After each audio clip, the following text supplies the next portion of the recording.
I have two experiences. So being so scientific or so, rational and down to earth, I guess, I don't have a lot of, I'm not a medium. I'm not like sensitive to energies, like all of this kind of stuff. I have know nothing about astrology, everything. Everything in that realm, I don't understand or I don't experience directly, except I have had two paranormal experiences. So I can tell both of those stories if you want. Okay. So the first one is a gift. I don't know what to call it, but I've looked into it and a lot of people have this. It's not uncommon. This is a thing that people report.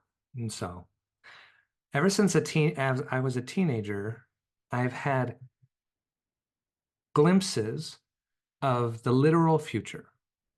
So, and I mean that in dreams.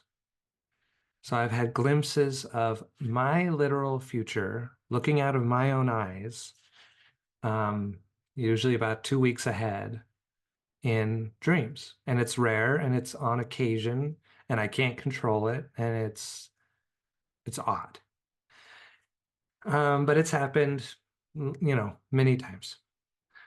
Um, one of those times, I mean, I have several explicit memories, but they're usually short, like 10 seconds. Um, it's just a little clip, literally, of what I'm going to see or hear.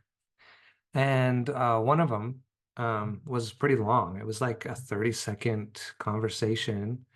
And I got into this conversation and remembered the dream. And I remembered the whole, next everything that's going to happen. And I remembered what I was about to say. And it was what I was about to say. I was like, oh yeah, that's right. And I remembered my, person I'm talking to, their reaction. And it was surprising. This is, I think, why I remembered this so well, because their reaction was surprising. They were offended by something, right? And I didn't know what it was. So I decided to do a little experiment and not say that thing and see if they got surprised or offended. And they did not. And so uh, I found that to be interesting and telling that I'm not seeing some kind of predetermined literal future. I must be glimpsing some kind of, what do they call it? A premonition of a most likely future or a likely future. I don't know. So, and then I looked into the science of that. The science of people have studied premonitions and tried to bring it into the lab. And they say that that's what they're seeing. They're seeing a likely future, not the real future. Um, excuse me. So I think that is the first one. I have to tell you that I find that utterly fascinating. And I do think that time is, well, first of all, I think that time doesn't exist. This is just my idea. It doesn't exist. It's a construct we use so that we don't go insane. Everything happens one right after the other. But really, time is everything's happening all at once. So every experience that I'm going to have in my life is actually happening right now. And sometimes when I sleep or dream, I can have access. I kind of think of it as a record with grooves. It's like the Hmm. record skips in my Ah, dream and goes to a different, and so I get a glimpse, but it's so that's happened in my dreams, but it's also happened in real life. That's happened to me. Where I've gotten a quick flash of something in the future and it's intruded on my normal visual, what I'm looking at. It just comes and then it goes away. And I think to myself, okay, the record skipped there for a second. But one example is when I was gosh, maybe in high school, I had a dream. We were on a houseboat and, I was young and impressionable and liked boys. And we were sitting on a houseboat, and there were three of the most gorgeous boys I'd ever seen in my life were on this houseboat, and we were having fun and laughing. And I remember waking up and going to high school that day and thinking, that was the wildest and wackiest dream I've ever had. It was so intense and so potent that it Yeah. stayed with me for a long time because I thought, I don't dream about stuff like this. This is weird. And what does this even mean? And then a year later, we were in California visiting dear friends on their houseboat. And I looked up and I think it was one of the sisters had her friends come to visit. And I looked at this view in front of me and realized it was the exact same vision that I'd had in my dream. Wow. Yeah. And That's what I'm talking about. yeah, I had a diary at the time and wrote that I couldn't believe it and that it was this and what happened to me a year ago and it was shocking. Then of course the boys ruined it because they found my diary and made fun of me the rest of the trip. Rude. But it was the first time that I'd really had a glimpse of something maybe, I don't know, supranormal, extra beyond what we quote unquote call normal these days. Yeah. But absolutely it's kind of I love that you're so, I mean, I would consider it a gift as well, but I also love that you're so like calm and okay with it. And you're like, this happens, you know? I Yeah. would be shouting from the rooftops like, hear ye, everybody. I've I already tried that. oh you yeah. And then people don't listen. Yeah. I mean, we with the religion. Yeah. Oh yeah. Yeah. Well, gosh, a gift like that is also a burden, right? Because it's your singular experience. And how do you convince other people I of don't your need to. singular? Yeah. Yeah. Yeah. So, well, good for you for finding that place. I think that is utterly fabulous. And I love that you're just so accepting and calm. And I would consider it a superpower, you know? I also loved that, because I'm a fan of both and. So there are certain events in our lives that are we're meant to show up for, that like the hinge of the universe or the story of this universe hinges upon. But Hmm. in between you have free will. So there's fate and then there's free will. So I always say like in between those fated events I can misbehave and have fun, but I've got to show up for those events that kind of, help keep this universe moving. I like it. Yeah, I love your experiment that you did. How frigging fabulous. Oh, Yeah. Yeah, that was cool. I love it. I love it. Okay, I'd love to hear the second one. Okay. The second one. This is interesting because these kind of things, um, they are explored by science, and science has a lot to say about all of these kind of things. Um, do you mind if I blow my nose for a minute? If I just take a second here. You're all good. Go for it.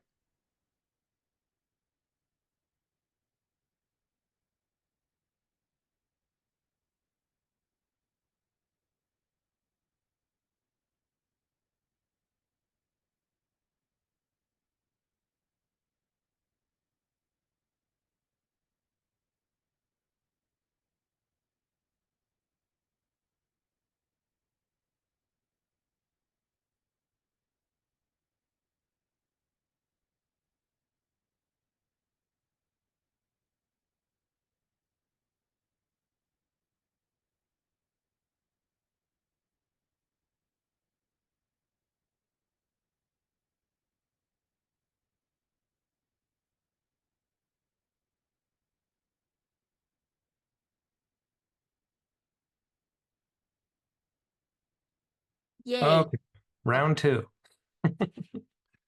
So the other experience. This is more of a sobering experience, but um, I don't know. I mean,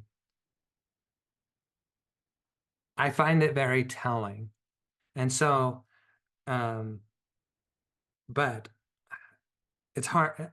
I just need to be respectful, right? Like this was okay. I'll tell it, and then you'll understand. Um, I started working for a company many years ago, and I was there about 6 months before some terrible event happened. One of my coworkers that I had just met a couple times, really, I only had a few little conversations with him, and I was looking forward to getting to know him better. he committed suicide. So, um, I wasn't able to really tell this experience that I had because all the people around me were, very much grieving and all that kind of stuff. So I had to just kind of experience this and just see it for myself. And so one day, I came into work early. So I was usually the first one there, at least a few days a week or something like that. So I came into work early. I was there at like 6, and I'm sitting there, and we had this door that looked down the hallway, and the top half was open. Like it was cut in half, and the bottom would open and the top would open. So the top was open. And I'm sitting there, and all of a sudden I see this person walk down the hall. And they're very pretty frantic. They're pretty like moving fast, and they seem like they have an expression of some kind of fear or some kind of worry, and they're going, right? And so but the weird thing I noticed was that this person was not wearing normal workday clothes. It kind of looked like an undershirt, maybe wearing shorts or something, boxers, I don't know. But I couldn't see the bottom as well.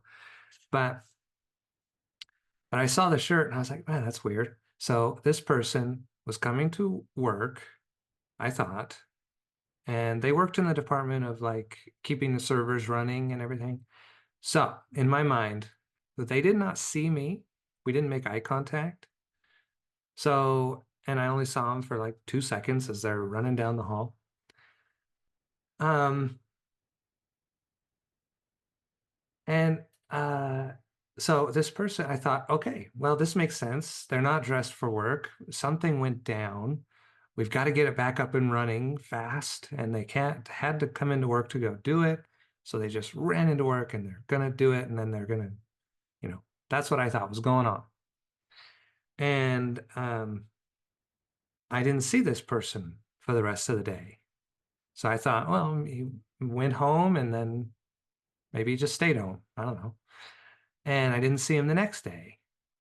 And then the news came out that he had committed suicide. And I was like, okay, well, that's terrible. But then they said it happened about like 2 or 4 hours before I saw him. And I was like, no, that's not right. You must have got the day wrong because I saw him, right? So I just didn't believe that they got the day correct for a while. But then I started to, I mean, they got the day right, right? I mean, they know what they're doing. And um, I saw a ghost, right? I saw a paranormal apparition. I saw an idea or whatever's the residue of a human experience, um, probably wishing that he hadn't done what he did and probably trying to get back to his life or, I don't know what that was. But that was the other paranormal experience that I saw.